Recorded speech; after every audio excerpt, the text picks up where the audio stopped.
Pessoal, normal, né? Tranquilo. Precisamos nem nos delongarmos muito nesse jogo, porque foi o Fluminense dominando o jogo do início até os 30 do segundo tempo ali, praticamente. Esse aqui é a nossa análise no apito final de Fluminense 2, Grêmio 1. Gente, meu público, não tem o que falar, sabe? O Fluminense jogou muito hoje, mas não precisa sofrer o tanto que sofremos. Fluminense, cara, o primeiro tempo inteiro foi uma pressão enorme do Fluminense, uma pressão enorme. Eu só lembro de um chute que o Grêmio deu no gol, foi o do Carlos Vinícius, que ele chutou de canhoto, na canhota, né? Ele tava ali na lateral esquerda, uma jogada ali que ele tava dividindo junto com o Martinelli, e ele foi, a bola passou pro lado ali. Mas, galera, foi domínio do Fluminense, do início ao fim. Pressão do Fluminense, um time totalmente, parece que sedento, querendo resultado, querendo ganhar. E realmente os 3 pontos são muito cruciais nesse começo de Brasileirão. Para quem não sabe, o Brasileirão ele vai parar para a Copa do Mundo no meio do ano. E até lá serão 18 rodadas, 18, 19 rodadas, se eu não me engano, de Campeonato Brasileiro toda semana, direto, toda semana tendo jogo, toda semana tendo jogo. Então era mais do que crucial a gente começar esse jogo ganhando esses 3 pontos para dar um conforto para o time. E o Fluminense, cara, mostrou soberano hoje. Um time totalmente. Sabe aquele jogo que a gente fez contra o São Paulo, contra o Flamengo? Qual outro jogo aqui que eu vou lembrar marcante? Até o jogo contra o Vasco na jogo de volta da semifinal. Sabe? Um time querendo, sedento, ativo, tudo. Muito bom. Serna jogando muito bem. Canóbio jogando muito bem, recompondo muito bem. Lúcio Costa e John Kennedy fazendo uma tabela muito boa. Cada jogo que passa, a gente vê o quanto que Lúcio Costa e John Kennedy se entendem muito bem dentro de campo.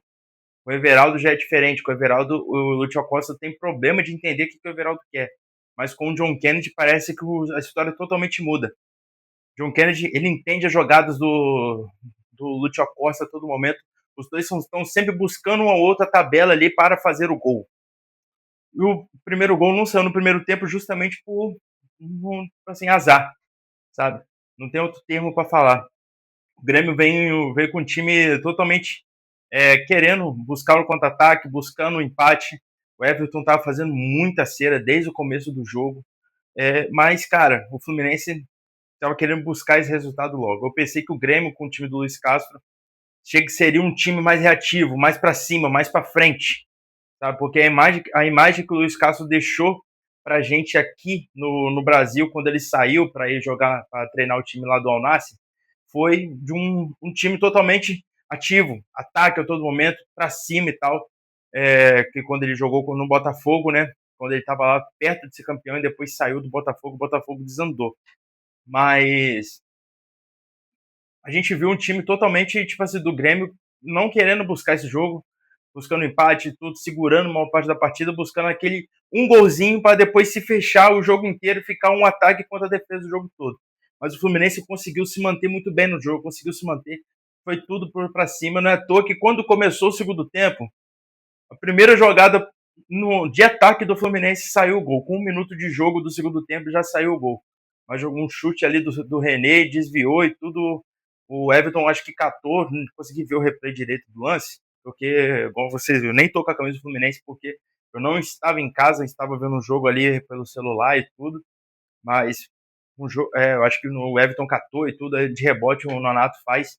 Depois disso, cara, o Fluminense continuou para cima do Grêmio, não deixando o Grêmio trabalhar, pô, pra cima, e nisso foi lá e saiu o segundo gol. Que golaço de Lúcio Acosta.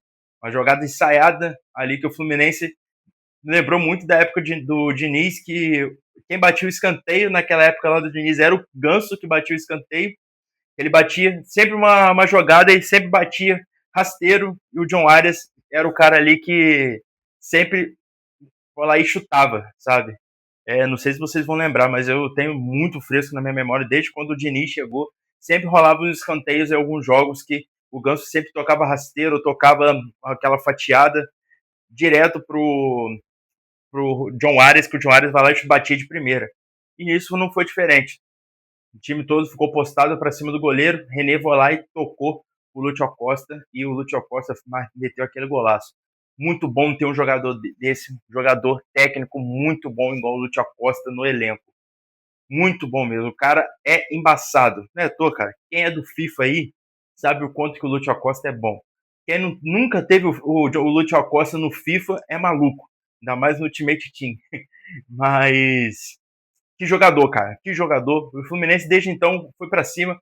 Começou a cadenciar o resultado. Tava com o resultado na mão. Começou a levar o resultado para si. Aí depois, uma falha ali de cruzamento, bola aérea novamente. Né, o zagueiro do Grêmio foi lá e tocou pro Carlos Vinícius, quase perdeu o gol, pus isso aqui para bater no travessão, mas ele foi lá, fez o gol.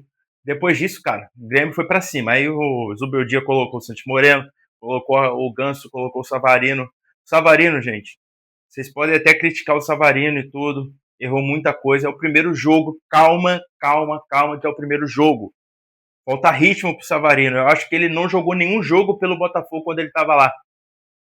E agora ele veio pro Fluminense e foi o primeiro, se não me engano, foi o primeiro jogo dele na temporada com a camisa do Fluminense. Então, vamos segurar a onda, dar mais tempo pro Savarino. Quem sabe ele começa o jogo lá contra o Botafogo no Carioca para dar mais tempo para ele, para dar mais rodagem, sabe? Então, é um cara que vai ser muito importante no ano para nós. Porque, querendo ou não, a gente sabe que aquela vaga de titular é dele, entendeu? Aí vai ser mais preciso para falar quem sai, Senna ou Canóbio, né? Porque o pensamento do Fluminense é colocar um ponta construtor. E tendo o Savarino no banco não é o ideal, sabe? Então, igual eu falei em vídeo com vocês, a ideia do Fluminense é fazer a mesma coisa que estava fazendo na época do John Arias, aquele lado direito. O armador com camisa 10, junto com ponta direita, junto com o lateral direito, e ali fazer a triangulação ali para fazer o gol. Era naquela época, né? Samuel Xavier, Paulo Henrique Ganso e John Arias. Isso aí o Fluminense está querendo fazer uma mistura com o Lúcio Acosta, Savarino e Samuel Xavier ainda, sabe? Essa é a ideia do Fluminense. Então, não tem mais o que falar. Muito boa partida do Fluminense. Ancelotti, do jeito que você prefere falar, treinador da seleção brasileira, estava no campo e tomara que ele tenha visto que a partida excelente de Gabriel Martinelli. É Gabriel Martinelli? Matheus Martinelli.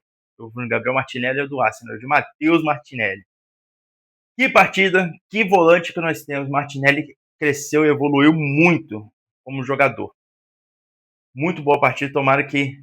E Samuel Xavier também uma partida. Para mim, Samuel Xavier só caiu ali no decorrer do jogo porque já estava meio cansado. Mas Martinelli, soberano na partida. Nota 10. Cara, excelente hoje. Alô Brasil, alô Carlo Ancelotti. Estou até fazendo um sinalzinho aqui italiano. Carlo Ancelotti. Precisamos de um jogador igual o Matheus Martinelli na seleção brasileira. E quem discordar é muito doido. O reserva do Bruno Guimarães na seleção brasileira se chama Matheus Martinelli. Não é Joelinton, não é Andrei, né? Sei lá o quê. Mas Martinelli merece essa chance. Então, que orgulho ter Xerém jogando, um jogador de Xerém jogando muita bola assim. De resto, todo mundo muito bem. Agora é foco na partida do Botafogo no domingo, para a gente encaminhar mais ainda a nossa classificação no Carioca. Depois do próximo jogo contra o Bahia. Enfim, deixa o like aí. Essa foi a nossa análise no apito final de Fluminense 2, Grêmio 1. 3 pontos importantíssimos para a sequência da temporada. Valeu, galera. Deixa o like aí. Comenta aí o que vocês acharam. Tamo junto. Se inscreve no canal também. Não esquece.